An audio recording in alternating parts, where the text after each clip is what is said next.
حضرت سیدنا قاسم علی کوثر کوردیا میں پیدا ہوئے، ابتدائی تعلیم وہاں حاصل کی۔ آپ عربی، فارسی، ادیب فاضل، منشی فاضل اور شاعر تھے۔ آپ کا تخلص کوثر ہے۔ آپ بمبئی اسٹینڈرڈ کے سب ایڈیٹر تھے۔ آپ نے گجرات میں اسکول کورس کی پہلی اسلامی کتاب شائع کی۔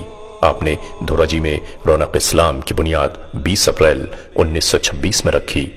وہاں آپ پرنسپل تھے۔ عربی فارسی میں بے انتہا مہارت اور عبور حاصل کیا۔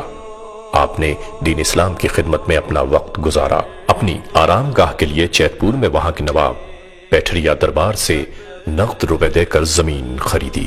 آپ کو رئیس اعظم کوردیا کہتے ہیں۔ آپ نے 14 شعبان المعظم کو عصر کے وقت پردہ کیا۔ کہ آستانے پہ تیرے سر ہو اجل آئی ہو۔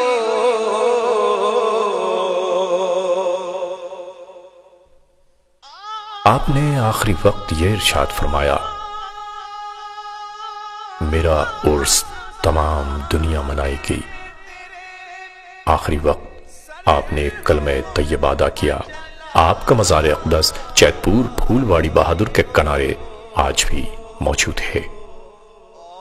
بے شمار لوگ آپ کے درس فیض حاصل کرتے ہیں۔ برصغیر پاک و ہند میں ہزاروں کی تعداد میں آپ کے مریدین ہیں۔ آپ کی ولادت باسعادت کوردیا کے قریب ویراول شریف میں ہوئی۔ آپ کا نام محمد حسن قادری کوثر ہے، لیکن آپ پیر کوثر سے مشہور ہوئے۔ آپ کی کنیت ابو الحسن، آپ کا لقب مسیح الملک ہے۔ آپ نے ابتدائی تعلیم اپنی پھوپھی اماں سے حاصل کی۔ فارسی، عربی، حکمت مدرسہ مہابت بہاؤدین کالج جوناگڑھ میں 6 روپے سالانہ بمِ رہائش و طعام تھا۔ اس کے بعد بمبئی چلے آئے۔ یہاں پر انجمن اسلام ہائی اسکول محمد علی روڈ کرافٹ مارکیٹ بمبئی میں میٹرک تک تعلیم حاصل کی۔ جوناگڑھ کے نوابوں کے خاص حکیم عبداللہ خان سے سند حاصل کی۔ آپ شاعر بھی تھے۔ آپ کا تخلص بھی کوثر ہے۔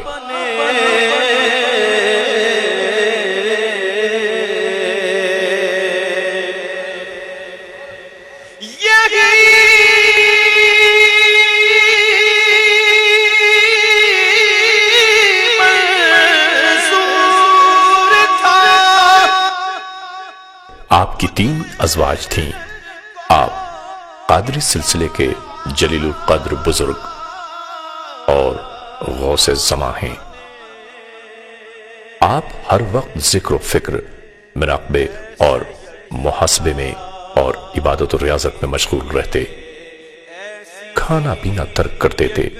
آستانہ کوثر عالیہ قادریہ میں گوشہ نشینی اختیار کرتے اور خلق سے بے نیاز ہو جاتے۔ شروع میں حکمت کرتے جو ورثہ والد ماجد سے عطا ہوا تھا۔ آپ ماں کے پیٹ سے ہی ولی کامل تھے۔ لنگر آپ کا عام تھا کہ یہ ولایت کی شرط ہے۔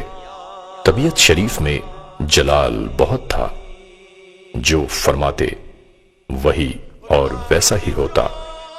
ہاں، بزرگوں کے عرسوں میں شریک ضرور ہوتے۔ اکثر حضرت سیدنا علی حجویری داتا گنج بخش کے عرس میں جاتے اور خود بھی عرس کرتے تھے۔ آپ کے فیض کا چشمہ ہر خاص و عام کے لیے جاری ہے۔ آپ زہد و تقوی، تحمل و بردباری، سخاوت و فیاضی، عطا و بخشش، قناعت و توکل اور مجاہدات میں یگانہ اثر تھے۔ مسجد میں امامت کیا کرتے تھے۔ پھر آپ پر جذب کی کیفیت طاری ہو گئی اور اسی کیفیت میں آپ نے ایک روزہ 21 دن کا رکھا۔ آپ اس خیال سے متفق نہیں کہ مرنے کے بعد عشق و محبت کا تعلق بیکار ہے۔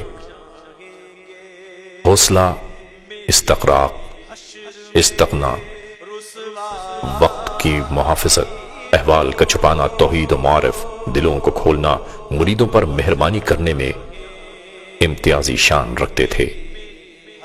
لوگ پانی لے کر آپ کی خدمت میں حاضر ہوتے۔ آپ اشارے سے دم فرماتے، دم کی برکت سے مریض اچھے ہوتے۔ آپ کی نگاہ الفت ہر مرض کی دوا تھی۔ اس کی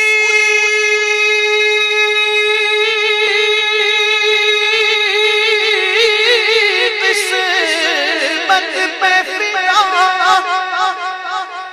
تخت شہی کی راحت،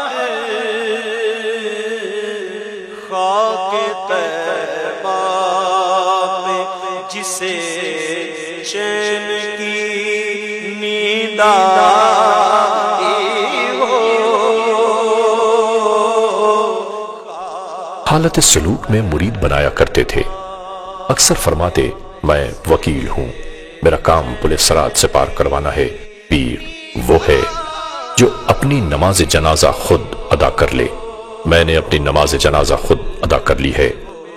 آپ نے 12 سال کھانا نہیں کھایا، جس کی وجہ سے ظاہری حالت بے انتہا کمزور ہو گئی۔ حکیموں اور ڈاکٹروں کو دکھایا گیا، مگر علاج سمجھ میں نہ آ سکا۔ آواز دستور کے مطابق گرجدار تھی، مگر جسم شریف لاغر و کمزور پڑ چکا تھا۔ یہ حضرات اہل دل ہوتے ہیں، نہ کہ اہل جسم۔ آپ فنا کی منزل کو جا پہنچے تھے۔ آپ کی دونوں آنکھیں صحیح تھیں، لیکن بعد میں ایک آنکھ بند کر لی۔ پوچھنے پر بتایا، جس آنکھ سے جلوہ یار دیکھا ہے، کسی اور کو دیکھنے کا جی ہی نہیں چاہتا۔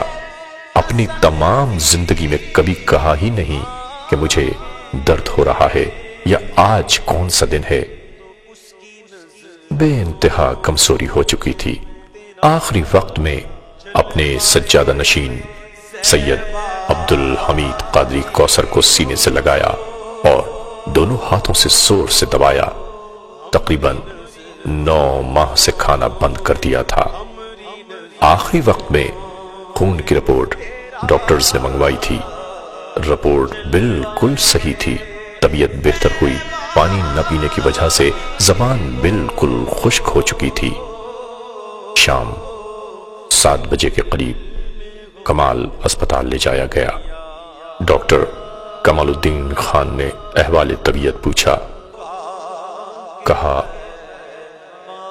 دعا کے علاوہ کوئی چارہ نہیں، اور بس۔ اسی رات دائے اجل کو لبیک کہا۔ 1411 ہجری 26 ربیع الثانی بروز جمعرات یعنی 14 نومبر 1990 بروز بدھ رات 11:20 پر آپ اپنے خالق حقیقی سے جا ملے۔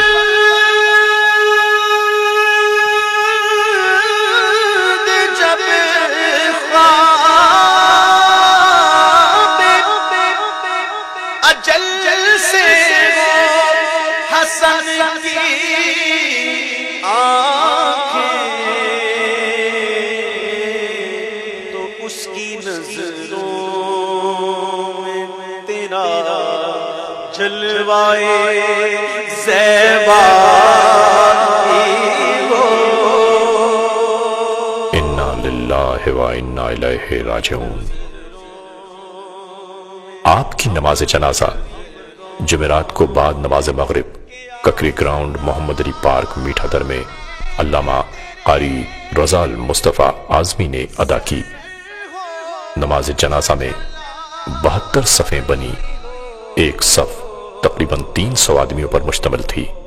بعد میں ککری گراؤنڈ سے جنازے کو آستانہ کوثر عالیہ لایا گیا اور یہیں آپ کی آخری آرام گاہ بنا دی گئی۔ آپ کی ان رسومات میں معززین شہریوں کے ساتھ ساتھ علماء و مشائخ نے بھی شرکت کی۔